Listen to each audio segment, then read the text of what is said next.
오늘은 유언이라고 하는 주제를 가지고 잠시 말씀을 나누기를 원합니다. 우리는 스티브 잡스를 잘 알고 있죠. 그는 그 애플사 공동 창업주이기도 했고 전 CEO이기도 했던 21세기 혁신의 아이콘으로 그렇게 알려졌던 인물입니다. 스티브 잡스는 아마도 이 시대에 최고의 부와 명예를 거머쥐었던 그런 인물임에는 틀림이 없습니다. 그런 그가 2011년 10월 5일 향년 56세의 나이로 췌장암에 걸려서 쓸쓸히 생을 마감하게 됩니다. 그가 마지막 죽어가면서 사랑하는 가족과 지인들에게 남긴 그 유언의 말이 참 많은 것들을 생각하게 합니다. 오늘 이 시간 제가 그 일부를 발췌해서 여러분에게 읽어드리도록 하겠습니다. 나는 사업에서 성공의 최정점에 도달했었다. 다른 사람들 눈에는 내 삶이 성공의 전형으로 보였을 것이다. 그러나 나는 이를 떠나서는 기쁨이라고는 거의 느끼지 못하며 살았다. 지금 이 순간에 병석에 누워 나의 지난 삶을 회상해 보면 내가 그토록 자랑스럽게 여겼던 주위의 갈채와 막대한 부가 임박한 죽음 앞에서는 그 빛을 모두 잃었고 그 의미도 다 상실해 버렸음을 느낀다. 어두운 방 안에서 생명보조장치에서 나오는 푸른 빛을 물끄러미 바라보며 낮게 웅웅거리는 그 기계 소리를 듣고 있노라면 죽음의 사자의 숨길이 점점 가까이 다가오고 있는 것을 느낀다. 이제야 깨닫는 것은 평생 배굶지 않을 정도의 부만 축적되면 더 이상 돈 버는 일과 상관없는 다른 일에 관심을 가져야 한다는 사실이다. 평생 내가 벌어들인 재산은 가져갈 도리가 없다. 내가 가져갈 수 있는 것이 있다면 오직 사랑으로 점철된 추억뿐이다. 사랑을 귀하게 여기며 서로 사랑하며 사세요. 21세기 인류의 혁신의 아이콘으로 최고의 부와 명예를 다 구가했던 그가 56세의 나이에 췌장암으로 생을 마감하면서 남긴 말입니다. 그가 누렸던 부도 명예도 임박한 죽음 앞에서는 모든 빛을 잃어버리고 마지막 그의 가슴 속에 남아있는 한 자락 추억이 있다면 사랑했던 그 추억. 그러나 그 추억조차도 빛을 발할 수밖에 없었던 이유는 사랑하며 살지 못했기 때문에 일에, 돈 버는 일에, 사람들의 관체와 명예를 구가하는 일에 자기 짧은 생을 투자했던 그 일에 대한 후회와 안타까움이 동시에 섞여 있는 그러한 마지막 말이죠. 만약에 오늘이라는 이 날이 저와 여러분의 마지막 날이라면 여러분은 마지막 이 땅의 삶을 정리하면서 어떤 말을 남기며 떠나시게 될지 여러분 자신을 한번 점검해보는 아침이 되기를 간절히 바랍니다. 여러분 모든 일에 시작이 있으면 반드시 끝이 있는 법이에요. 우리의 인생살이도 마찬가지입니다. 시작이 있으니 끝이 있을 것입니다.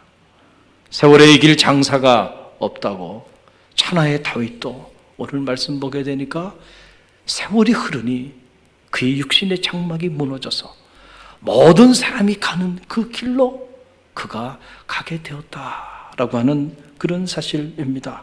여러분, 그 내용이 오늘 저와 여러분이 함께 읽은 본문 1절로 2절에 나옵니다.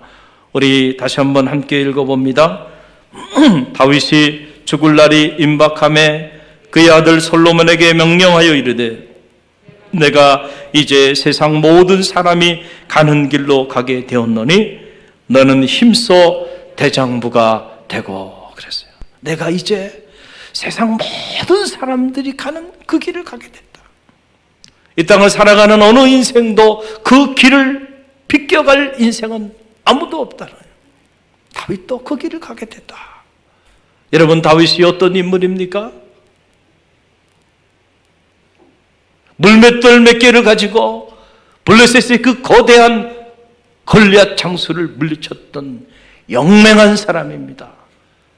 나가는 전쟁마다 언제나 승승장구했던 그러한 위대한 장수였어요.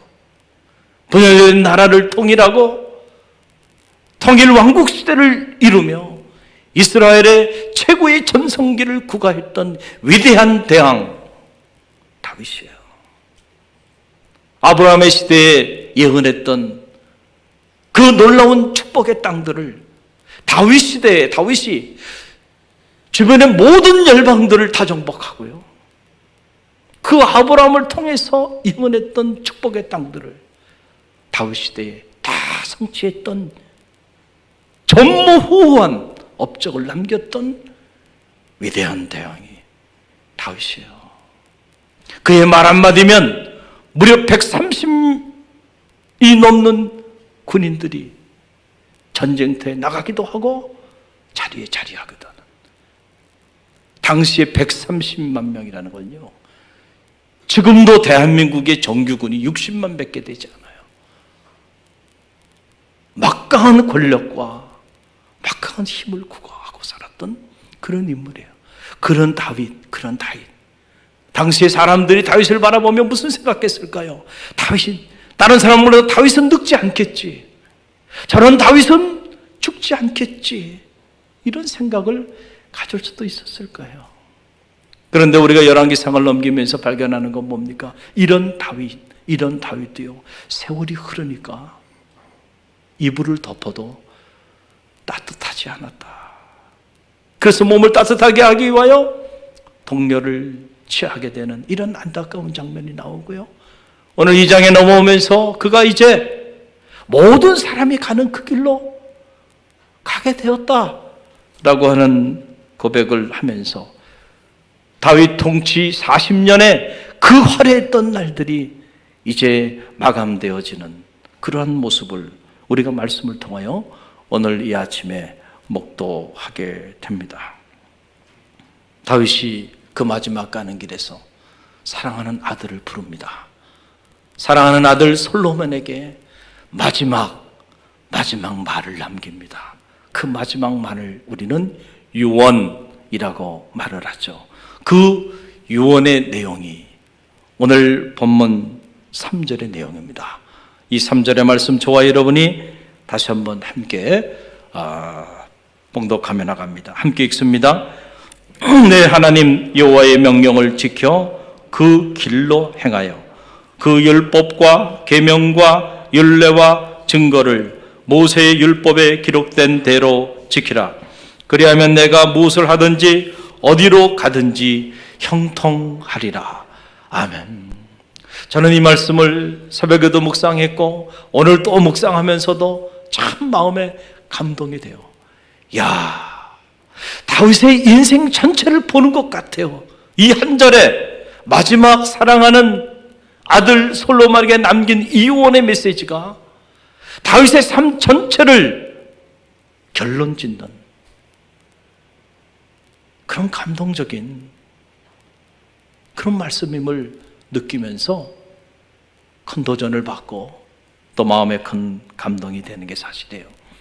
여러분, 우리가 잘 사는 거 참 중요하죠. 저는 바라기 여러분 모두가 잘 사시기를 바랍니다. 그래서 많은 이들이 웰빙에 관심들이 많죠. 잘 사는 거, 하나님이 오늘 우리에게 원하시는 삶이에요. 그러나 잘 사는 것보다 더 중요한 거는요, 잘 죽는 것입니다. 웰 다이닝이라고 말을 하죠. 우리가 정말로 잘 죽기 위해서는 역설적이게도 잘 살아야 합니다. 잘 살아야 잘 죽게 된다라고 하는 사실이죠. 우리 생의 그 마지막 끝자락에서 우리 사랑하는 가족과 내 이름 석자를 아는 지인들 앞에 어떤 모습으로 어떤 유언을 남기며 사라질 것인가? 그것은 오늘 우리에게 주어진 이 날들을 어떻게 채워나가냐에 따라서 결정이 되는 거예요. 저는 말하기는 여러분의 삶이 처음보다 마지막이 더 영화롭기를 간절히 바랍니다. 여러분의 젊은 시절들보다 20대보다 30대가 30대보다 40대나 50대가 더 정귀하고 더 영화로워지기를 간절히 바랍니다. 여러분의 인생의 50대보다는 60, 70, 아니 80, 90, 100세가 더 성숙하고 더 영화로운 모습으로 자리하기를 간절히 바랍니다. 감리교회 창시자 존 웨슬리는 이러한 우리의 인생의 여정길을 성화의 과정으로 본 거예요. sanctification이라는 거죠. 주님을 영접하고 그 이전에는 죄인으로 살았지만은 그러나 예수 그리스도를 구주로 영접하고 복음 안에 살아가는 삶은 그냥 축적되어지는 삶이 아니고요. 그 삶은 거룩한 삶의 과정으로 나아가는 여정길이라는 거죠. 그리스도의 완전에 이르기 위하여 번영을 향하여 나가는 성화의 과정으로 인생을 본 거예요. 그래서 우리 중에 어떤 이들은 마지막 하나님이 부르시는 그날 그리스도의 완전에 이룰 수 있는 이들도 있을 수 있다라고 본 거죠.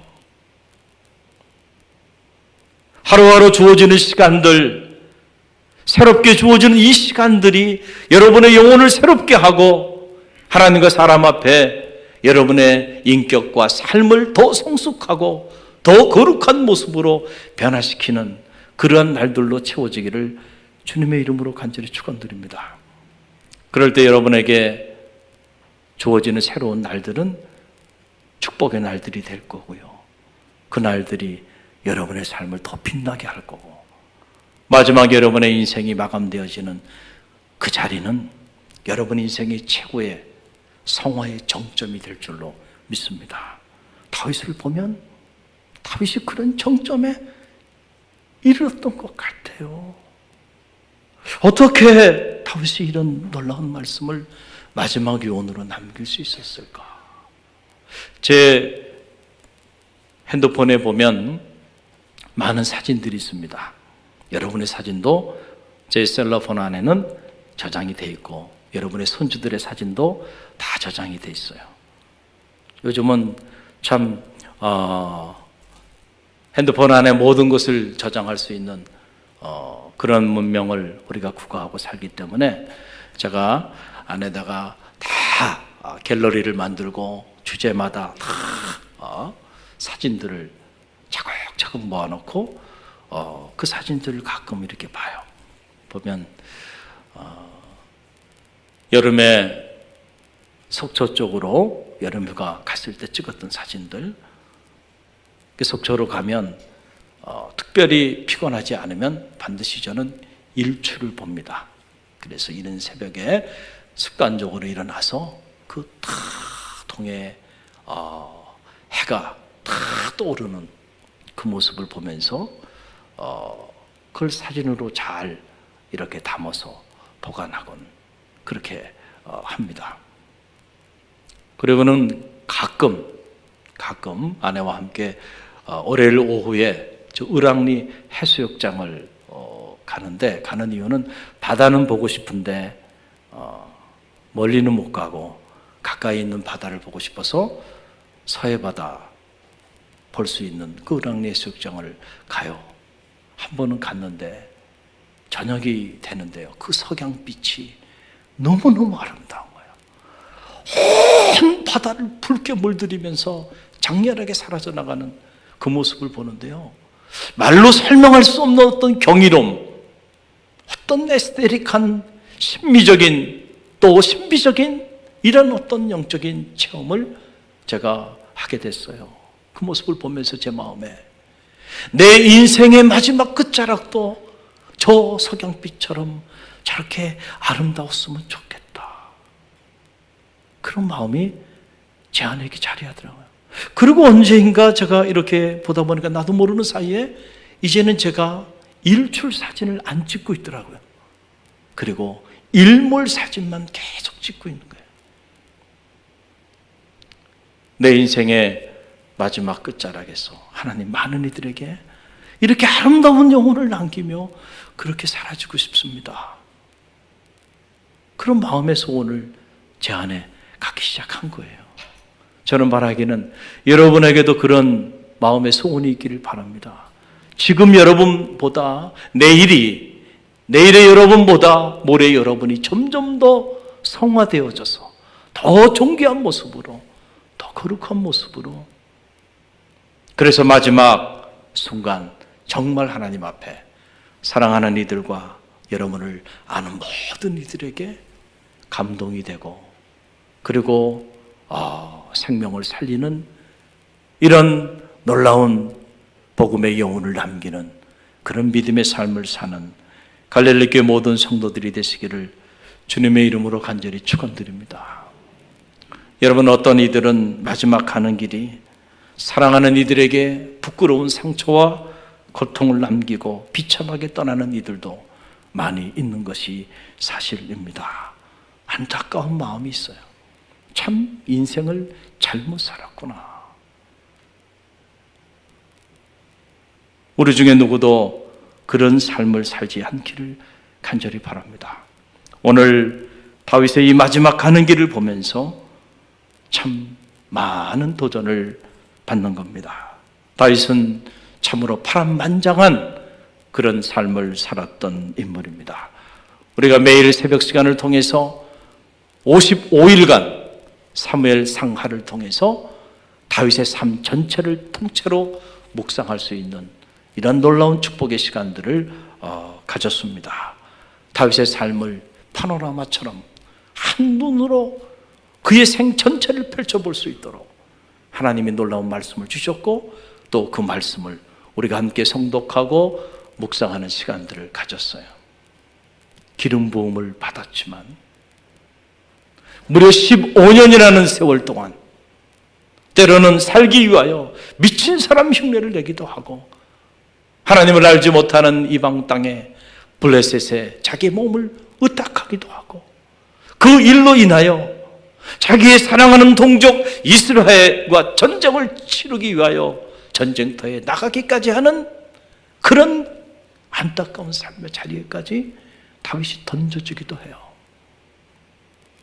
감당할 수 없는 고난의 세월들을 보냅니다. 그 비참한 인생의 밑바닥까지 내려갔죠. 7년은 유다의 수장으로 초라한 세월들을 보내요. 도합 22년의 세월이 지난 다음에 드디어 그가 역사의 무대에 통일 왕국 시대를 이루는 단초가 되는 진정한 의미의 이스라엘이라고 하는 대국을 건설하게 되는 역사가 나타나게 돼요. 다윗의 생애를 보게 되면 그 22년의 말도 되지 않는 그 어두운 고난의 세월들이 하나님의 큰 그림에서 보면 하나님의 섭리 가운데 이루어져 있음을 알게 되는 거예요. 하나님을 사랑하는 자, 그 뜻대로 부르심을 입은 자들에게는 모든 것이 협력하여 선을 이루는 거예요. 이 믿음이 여러분 가운데 있기를 간절히 바랍니다. 얼마나 억울했겠어요, 다윗이 사울에게 쫓기면서 잠이 왔겠냐 말이죠. 그러나 그런 세월들을 통해서도 그 말도 되지 않는 고난의 세월들, 그 거친 광야의 세월들, 그 세월들을 통하여 하나님은 다윗을 연단시키셨고, 그래서 다윗이 고난이 내게 유익이라, 내가 고난 당하기 전에는 그릇 행하였더니 이제 주의 율례를 배우게 되었나이다 라고 하는 위대한 고백을 하잖아요. 그를 연단시키시고 훈련시키셔서 결국 그를 이스라엘의 위대한 대왕으로 세워주신 거예요. 그리고 이스라엘 역사에 전무후무한 업적을 이루며 위대한 대왕으로 나라를 부강한 강성대국으로 세워놓고 그의 인생의 마지막을 맞이합니다. 그 마지막 끝자락에서 사랑하는 아들 솔로몬에게 얼마나 해주고 싶은 말들이 많이 있었겠어요. 대제국을 물려주면서 할 말이 얼마나 많았겠어요. 그러나 다윗이요, 딱 한마디 하는 겁니다. 여러분, 그 말씀이 오늘 본문의 말씀이죠. 너는 무엇을 하든지 어디로 가든지 여호와의 말씀을 반드시 지켜 행하라는 거예요. 그러면 내 가는 길이 형통할 것이다. Whatever you do, wherever you go. 네가 무엇을 하든지 어디로 가든지 여호와의 말씀, 그 말씀만 네가 붙잡고 나가면 반드시 내 길이 형통하게 할 것이다. 이 한마디 한 거예요. 이 한마디 속에 다윗의 그 파란만장한 삶이 다 녹아들어 있다고 저는 확신합니다. 인생을 살아보니까 결국 결론은 말씀인 거야. 말씀이 인생의 해답이고 말씀을 붙잡고 살았더니 그 환난의 시절, 말도 되지 않는 역경과 고난의 세월들을 겪었지만은 결국 하나님이 자기 인생을 축복하셔서 형통케 하시고 그 고난도 선용하셔서 그 고난의 세월 동안 알곡과 쭉정이를 가르시고 정말 다윗 사람들을 붙여주시고 그 고난의 세월들을 통하여 명실공히 이스라엘의 통일된 이스라엘을 건설하는 위대한 디딤돌이 되게 하셨다라고 하는 거예요. 여러분, 어떤 순간에도 말씀을 내려놓는 안타까움이 여러분 가운데 없기를 주님의 이름으로 간절히 축원드립니다. 다윗의 길과 사울의 길 차이가 뭘까요? 사울도 다윗도 이 두 사람 모두 하나님 앞에 택감받고 하나님께로부터 기름 부음을 받고 역사의 무대의 존귀한 자로 세움을 받았던 인물이죠. 그런데 한 사람은 유효 기간이 길지 않았어요. 비참하게 그의 인생이 몰락합니다. 전쟁터에서 사랑하는 아들들이 적군에 의하여 죽임을 당하고 자신도 도망자가 되어 도망하다가 비참하게 스스로 자결해서 생을 마감하게 됩니다. 사울의 길이에요. 200년 동안 왕이 없었던 사사시대를 종식하고 왕이 다스리는 왕정시대의 문을 열면서 초대왕으로 세움받았던 인물이 사울입니다. 그렇게 영광스럽게 역사의 무대에 등극했지만 오래가지 않아서 이렇게 비참하게 그의 가문이 무너져 내리고 그의 인생이 스스로 목숨을 끊는 비참한 삶으로 전락되고 그의 시체는 온 나라에 던져지게 되는 이런 비참한 생을 마지막을 맞이하게 됩니다. 사울의 길이에요. 사울의 길. 다윗의 길은 처음에는 고난이 있었어요. 역경이 있었어요. 그러나 다윗의 길은 시간이 지날수록 점점 더 그의 인생길은 세워지는 인생길이었어요. 할렐루야. 시간이 지날수록 점점 더 영화로워지고 점점 더 정기해지고 그의 나라와 그의 삶이 점점 더 강성해지는 그런 축복의 길을 다윗이 걸어갔어요. 여러분은 어느 길을 걷기를 원하십니까? 여러분 나름대로 다 각자의 인생의 길을 우리는 걷고 있어요. 그래서 어느 처리는 우리 인생을 도상 위의 존재, 길 위에 서 있는 존재를 인생으로 본 거죠. 여러분 각자가 여러분의 인생의 길을 걸어가고 있는데 그 길이 사울의 길이 아니고 다윗의 길이 되기를 간절히 바랍니다. 여러분의 자녀들, 그 자녀의 자녀들, 여러분의 사랑하는 그 손주들의 인생의 길도 사울의 길이 아니고 다윗의 길을 걸어가는 축복이 있기를 간절히 바랍니다. 그러면 사울의 길과 다윗의 길이 이렇게 갈라지게 된 원인이 뭘까? 차이는 뭘까? 하나예요. 말씀입니다. 사울은 하나님의 말씀을 스스로 버렸습니다. 그래서 하나님이 그의 삶에 촛대를 옮겨버린 거예요. 사무엘이 사울에게 말했잖아요. 왕이시여, 왕이 스스로 하나님의 말씀을 버렸으므로 하나님도 왕을 버려 왕이 되지 못하게 하셨나이다. 하나님의 말씀보다, 하나님의 소리보다 사람의 소리, 세상의 소리에 더 민감하게 나갔던 사울, 그 순간부터 하나님은 촛대를 옮기시고요, 그와 함께 하지 않았어요. 그랬을 때 그가 상상도 하지 못한 안타까운 인생의 마지막을 맞이하면서 그의 삶이 몰락하고 마른 거예요. 그런데 거기에 비해서 다윗은 어땠나요? 오늘 이 한 절에 다윗이 사랑하는 아들 솔로몬에게 남긴 이 한 절의 유언의 말씀을 들여다보면 다윗이 평생을 어떻게 살아왔는지를 우리가 알 수 있는 거죠. 마지막 생을 마감하는 그 순간에 마지막 남기는 그 말이 가식적인 말이겠어요? 그 말이 진실되지 않은 말이겠어요? 아니잖아요.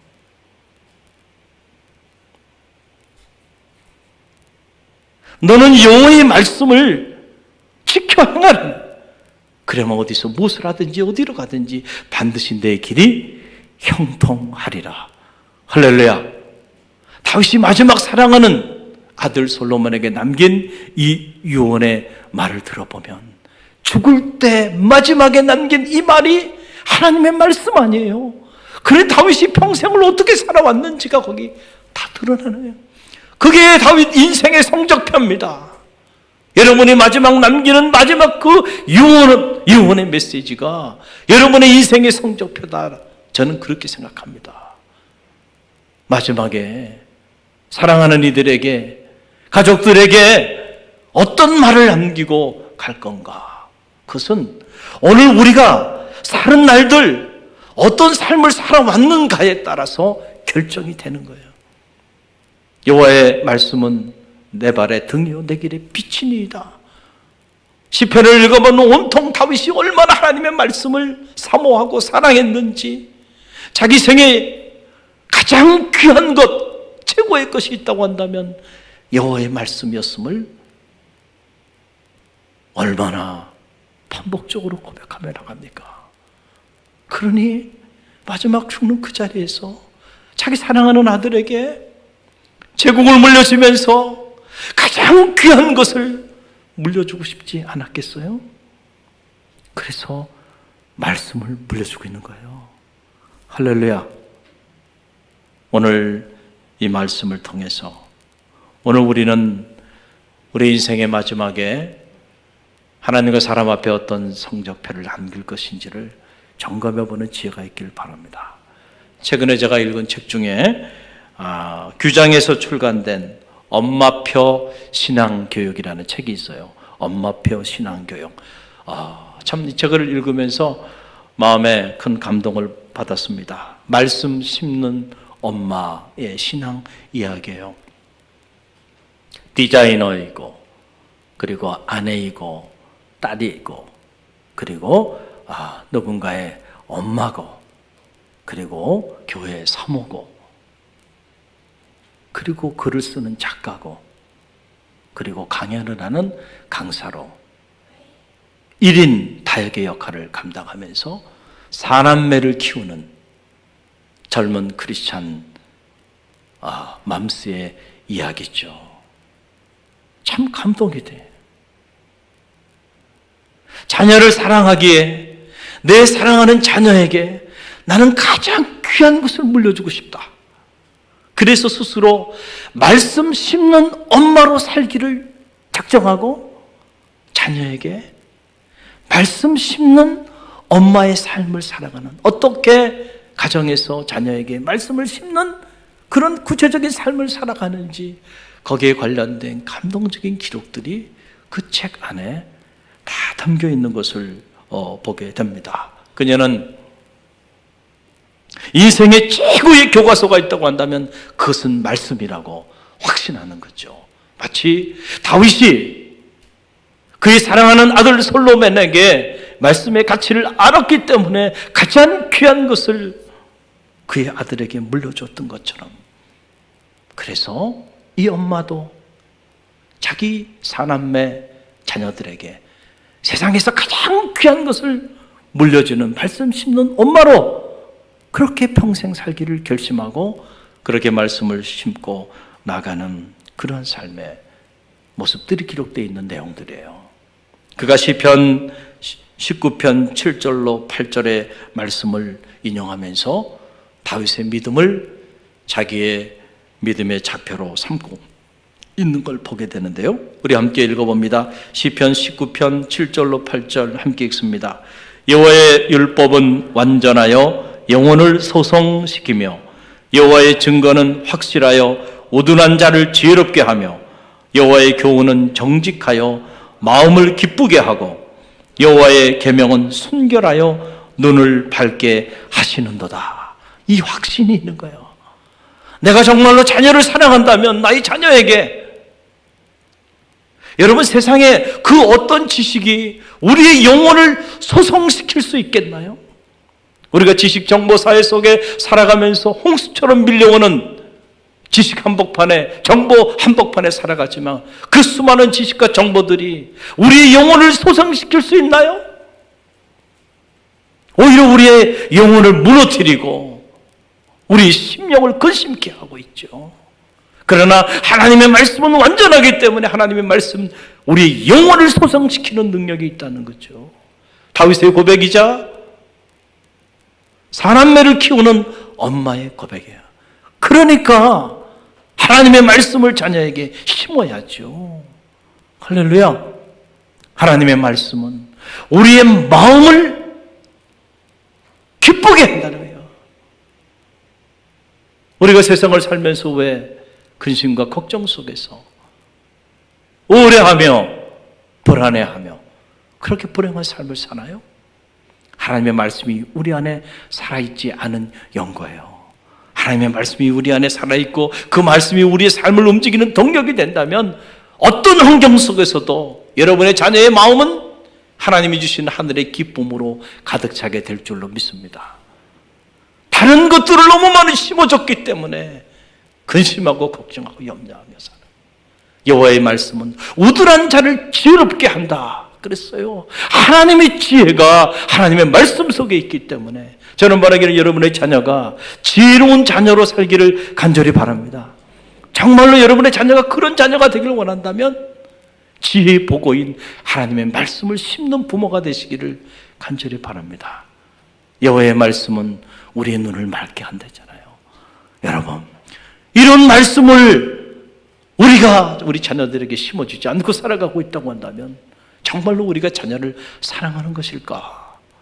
우리 자신을 한번 점검해보는 그런 지혜가 필요해요. 말씀 심는 엄마로 살아가면서 최고의 말씀 선생님은 엄마다 라고 하는 확신을 가지고요, 자녀를 양육하는,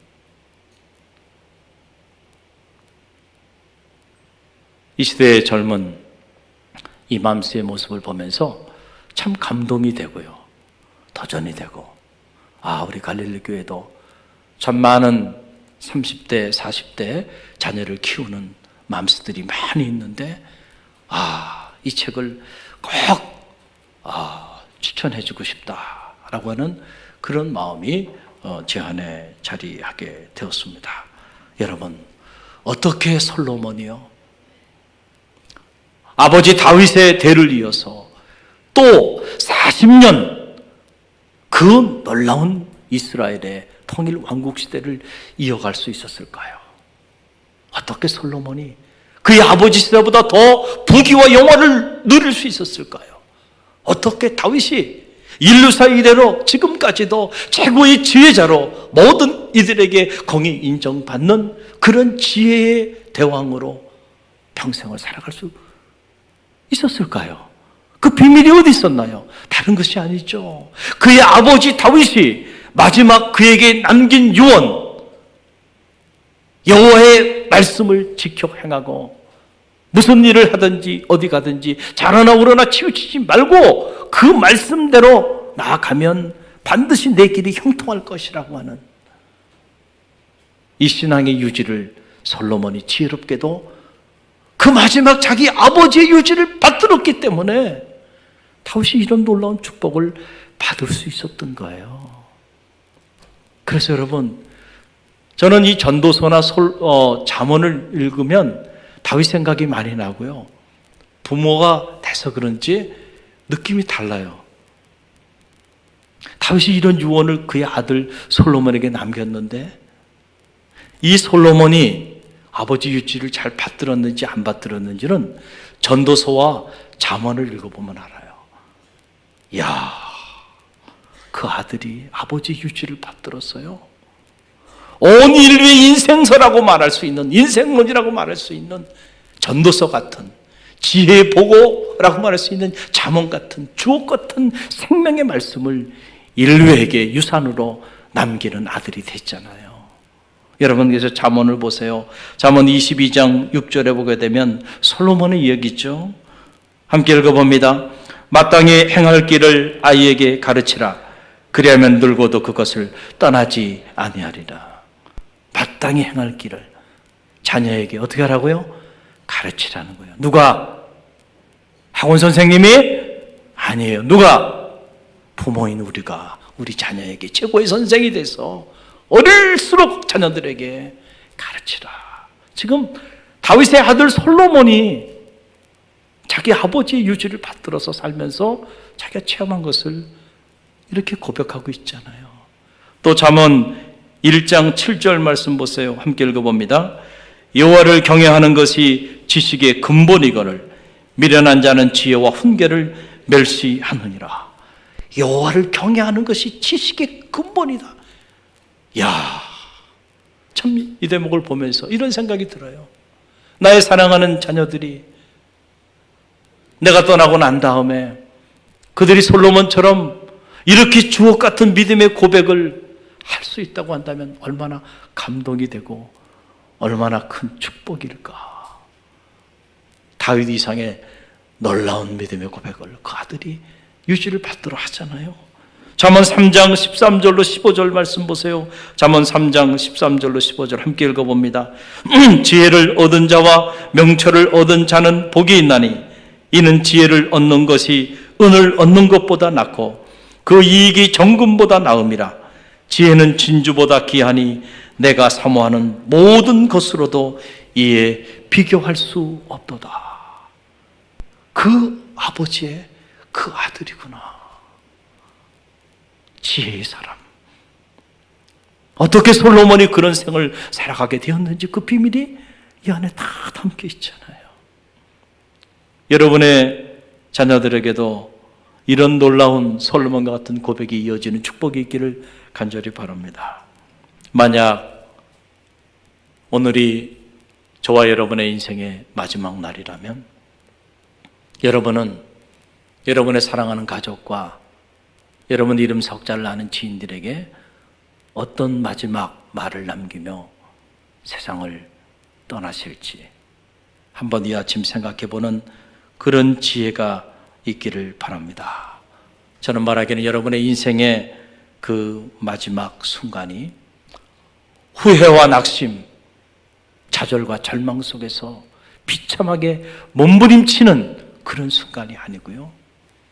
살아온 날들에 대하여 감사하고 감격하면서 천국의 소망을 가지고 믿음과 기쁨 안에서 남아있는 사랑하는 이들을 믿음 안에서 다윗처럼 권면하고 마음껏 축복하는 여러분 인생의 최고의 행복한 순간, 여러분 인생의 최고의 거룩한 성화의 정점이 되기를 주님의 이름으로 간절히 축원드립니다.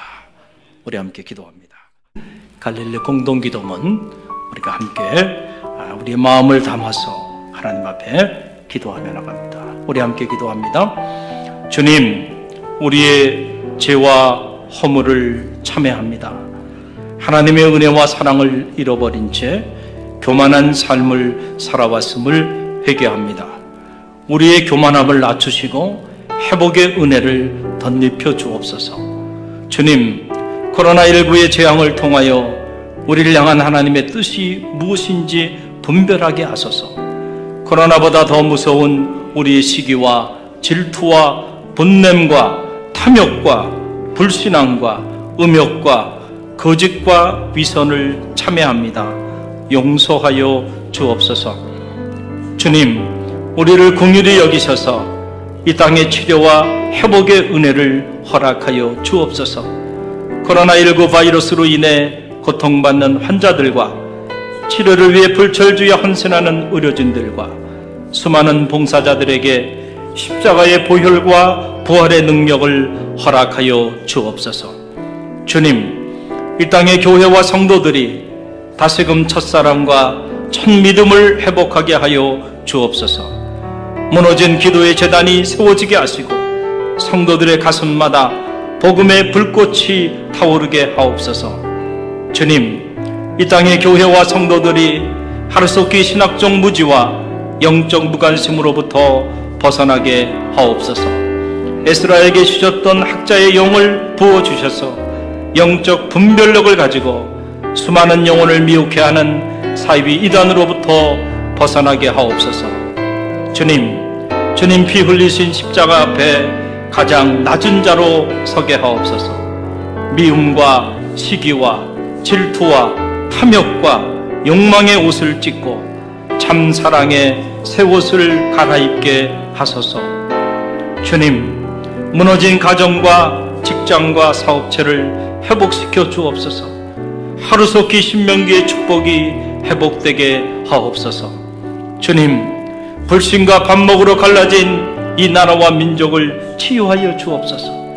미움과 다툼과 비난과 증오와 분열의 영을 속히 제하여 주옵시고 성령의 기름 부음의 은혜를 덧입혀 주옵소서. 하루속히 백두에서 한라까지 그리스도의 푸르른 계절이 오게 하옵소서. 주님, 갈릴리 교회의 꿈이 주님의 꿈이 되게 하옵소서. 갈릴리 교회가 이 시대의 희망의 등불이 되게 하옵소서. 갈릴리 교회가 놀라운 영적 부흥을 경험하게 하옵소서. 주님, 이 위기의 때에 갈릴리 교회 온 성도들이 깨어 기도하게 하옵소서.